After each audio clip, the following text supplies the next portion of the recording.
All right. Good morning, everybody. Welcome to our today's LinkedIn Live. The topic today is nourishing teams meal planning tips for the back to school season. So today I have our very own registered dietitian, Bettina Mackenbach, with us, and we're going to explore some practical planning tips to help employees navigate this back to school season. And we're going to look at some strategies to support the team's well-being during this busy time. Bettina, so we all know that the struggle of juggling work, family, and finding time to prepare healthy packed luncheons, and especially during this busy season. So, we're coming to the end of September, and as I'm thinking about this, I actually feel like I'm at the beginning of September because everything is fresh. I'm coming in with new ideas. I've had some time to prep things before. Now at the end of September, October is when it starts to get a little stale again. This is when I don't have that so much time anymore and I don't have those creative juices anything. So I feel like now is probably when I can really use these strategies. Should we just jump right into it, maybe? Absolutely. So how can meal planning be simplified for busy employees during this season? And what are some time-saving tips that still prioritize nutrition? Okay. So first of all, we're all in the same boat. I just want to say that. And one thing I would say, take the load off because some people really expect perfection. And I Mhm. always tell my clients that meal planning is something we're never done with, right? Because even though we did really well one week, the next week we have to start all over again. However, we can put some structure into it, and there are definitely some strategies we can use. So I want to just sort of maybe talk about five kind of broader ideas, and then I'm going to go a little bit more into the specifics. So, one is for me, meal planning saves energy. And you may think, well, hold on, it saves time, but for me, time is energy, right? So, if I can help myself and I can have that peace of mind, and lots of my clients will agree, things go so much smoother for me. And then the second thing is prepping, meal prepping. So there are obviously meal prepping services out there, but if I can be my own meal prepping service and I can take care of myself that way, it's going to be really helpful. And again, we're not looking at the perfectly, the fridge where you have all the Tupperware all nicely stacked. I mean, we've all seen these pictures. I'm like, That's a dream, but I've never done that. Exactly. That's a dream. Never happened in my yeah, house. not me So, either. again, we're just talking about prepping single ingredients, right? So if I know that the next night, it's gonna get busy, maybe the night before, I will already chop up things. So it's almost like I'm my own meal prepping service. And the next thing is that, meal prepping services were invented for a reason. So you can use them. And oftentimes, especially during these transition periods where, back to school or that you have a really heavy workload, things are just happening, you can use them. They're helpful. Sometimes clients even tell me just use them for 2 or 3 days a week and they can give you new ideas. Actually they give you Mhm. lots of new recipes, so Yeah. why not? um, Mhm.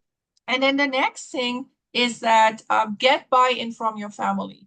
I think the worst, and we've all been there, is where we're cooking something we're all excited about, we'll put a lot of effort in, and people are just picking at the food, and our family members are not liking it. So make sure Mhm. that you involve the family into the meal planning, unless you have really young kids. Obviously, you can't do that.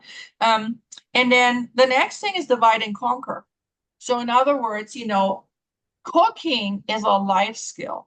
So if you have older kids and teenagers, you know, they can make a dinner. So in other words, that could just be, they can help prepping, they can help doing things. So I've worked with a lot of people where that is the case. They have couple of kids and they divide their work and it works really, really well. So think about that because it is a life skill that you're going to give to your child. If you teach them how to cook and then they can actually do it. But I'm going to get a little bit more into specifics. So for me, meal planning, I usually plan for, let's say, 5 or 6 dinners. That's all I do. I just plan for dinners because my lunches are always leftovers and there might be repurposed dinners. So you do not have to worry about any special lunches. And then my breakfast, I just rotate between two. Same with the snacks. I just have a couple of snacks. And of course, that can change sometimes. And then you can also initially just, maybe just sort of brainstorm with your family a whole bunch of healthy things that you already make, that you already enjoy, just maybe 10 to 15, and then just rotate through those, right? And then just once in a while add in some new ideas so it doesn't get old and it doesn't get stale, what you were describing earlier, Emma. Because I love making new things, but not every day and not every week. It's just too much. And when you meal plan, think about when are my busy days, right? If the kids have practices on one night, you would not want to make a very complicated meal. In fact, you might already, let's say, have made something ahead of time in a slow cooker. So you want to really think about strategically, how do I meal plan? We already They're talked super about helpful for those nights when we don't have time. People eat at different times and coming home for practice. oh, Heating up soup is absolutely. perfect. It's so And it's easy difficult. to It's so prepare ahead of difficult. time. Exactly. And then again, once you have the meal plan, that's your shopping list. So you're not just randomly going to the store and shopping for items. You have a plan. That's your meal plan. Those are your ingredients that you're going to shop for. And then usually for my staples, things that I use all the time, I have something on the fridge and I can kind of wipe it off when, I need something and I have something. We already talked about prepping, how prepping can help. Equipment, think about equipment. I mentioned the slow cooker, a sheet pan meals that you can make in the oven that help. One pot meals, all those things are really, really important. Multi-purpose ingredients helps as well. And then last but not least, I just want to say, keep it interesting. Use spices, use fresh herbs, right? And it just makes cooking more fun. Okay. Yeah, those are great ideas. So are there specific key nutrients or types of foods that help sustain energy and focus throughout sort of the day, especially for, if we're juggling multiple responsibilities? Definitely. And so I want to start off actually with complex carbohydrates. There's a lot of people are still shying away from carbs that don't want to eat any carbs, and they somehow think, no, they're going to raise my blood sugars and they're going to turn into fat and all kinds of things. But you know what? Actually, our brains cannot store glucose. Carbohydrates break down into glucose. Our brains can't store it. So we do need carbohydrates. And the nice part about complex carbohydrates, because they have the added fiber, is that they get released slower. So we get that slow release and energy. If I ate white rice, it would definitely could spike your energy, but then it comes crashing down. You get the, you get the energy crash maybe in the afternoon if you had a really heavy lunch of white pasta, let's say. So we want to focus more on the complex carbohydrates with a lot of fiber, as well as legumes are part of that. They're a complex carbohydrate. So your beans, lentils, and your chickpeas, with the extra benefit, they also have protein. So when we think of complex carbs, a quarter on your plate, roughly, that's kind of what we're looking for. But then the next thing is protein. So I always say, make sure that you have protein with all of your meals and your snacks. And, let's say for a snack that could mean, some Greek yogurt, some cottage cheese. We're thinking about easy things, adding eggs to things, tuna, salmon from a can. So very, very simple things, but let's make sure there's protein. And then the next part is healthy fats. Again, healthy fats really are really important for the brain, especially omega-3 fatty acids. They can actually really help with focus and concentration, and they also help with satiety, just as protein does, and fiber-rich foods. So adding like brown flax seeds to your oatmeal, walnuts, hemp seeds, or having avocado or pumpkin seeds to a salad, it's really easy just to add them in like three or four different times during the day. And then the added benefit again of the pumpkin seeds, for example, 2 tablespoons, 7 grams of protein. That's as much as you get from an egg. Different type of protein, but it's still protein. So It's really nice.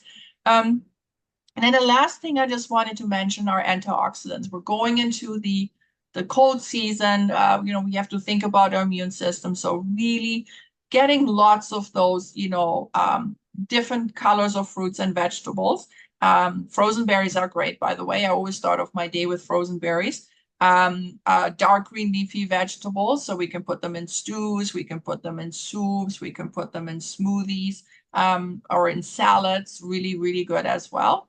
Apples are in season right now, so think vegetables, lots of fruits and vegetables, and we know about a half of our each meal should have them, really.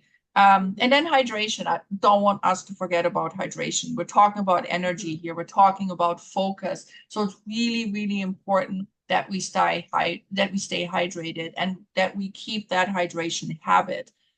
Because oftentimes it's so easy not to think about water. And herbal tea counts. Even if you eat, let's say, you eat a lot of watermelon or cucumber, they have a lot of water content, so we can kind of count that. And then, of course, fruit infused water, very popular right now. So those are just some strategies to get some more hydration. All right. So complex carbs, protein, healthy fat, of course, the antioxidants from fruit and vegetables, and hydration. So those are the key things to keep in mind. That's a lot. Yeah. So, so what are then some things that employers can do to support their teams in maintaining healthy habits during this busy period, both in the workplace and at home? Are there things that they can do to support them? Absolutely. So a lot of people work hybrid, right? They might employers need to think about how can we support employees in the workplace, but also remotely when they work from home. So in the workplace, one thing how we can promote healthy eating is to actually offer healthy snack choices. As we know, I hear it all the time from my clients. They would love to have some healthier snacks being offered, that people would bring in healthier things. So again, those would be protein bites, bringing yogurts, fresh fruits and vegetables, some healthy dips, things like that. And I know even when meetings happen, you're bringing in there's some companies that offer some really great salads right now, that you can bring them into the company. So again, I know people want to see those. So, and then the second thing is really for employers to encourage breaks. So many people are still working through lunch, and they just sometimes, I think they just need that extra encouragement, that it's important to take breaks, to take a full lunch break, and to get away from their desk. So I think that to just, create that environment is really important. And then just in general, to create that supportive environment, maybe, coming up with some health challenges. People love challenges. So we could have, for example, eat five a day challenge, or 30 plant foods in 7 days challenge. I mean, you can come up with all kinds of challenges, whether it's nutrition or activity related. And people really like it because it motivates them to actually make these changes. It kind of gives them a nice jump start, so to speak. The other thing is creating flexible work arrangements. So, for example, especially when it's back to school, maybe, letting people work a little bit more hybrid, where they can work from home, so they can actually have more time to meal prep and plan for the family. Because it can be a really difficult time sometimes when we transition. And then also having water available. So I've seen companies, where they have really nice water pitchers with all the fruit and things in it, so it really makes people want to actually drink more water. And then for those that work remotely, we have to think a little bit different. So now we have to maybe share resources online. So let's say we could have a newsletter and share things with employees that way, recipes and meal prep and planning ideas, especially when there are these transition times. Or we could, of course, get health coaches or dietitians on board and come and do some lunch and learns, or do, one-on-one consultations, and have them actually come and work with employees. The other thing that can work really well is to create a virtual support community, where employees can actually talk about what works for them and what doesn't work, and where they can share recipes. And people really like that, actually. So creating that for everybody. And then the last thing I just want to say here is that what really is important is regular check-ins with the employees to actually find out what works for them, what do they need, because ultimately then do you need to bring people in? Do you need to bring in professionals? What do they want more of? What do they want less of? And ultimately, it will create like a more productive workforce if we figure out what they actually need. Mhm. Yeah.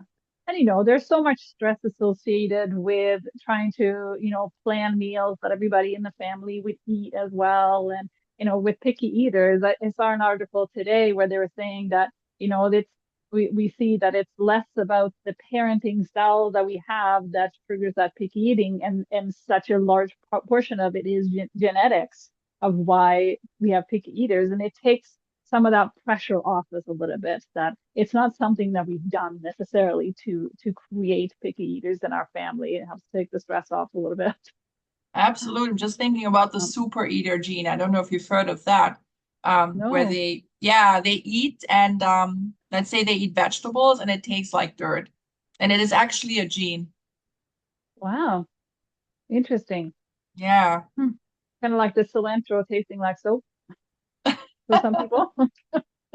All right. Yeah. Well, thank you so much, Bettina. So much value. We are so lucky and fortunate to have you as part of your team. You bring so much wealth of experience and knowledge. So thank you again for joining me today for this live conversation. And yeah, enjoy your day. You're very welcome. You as well. Thanks.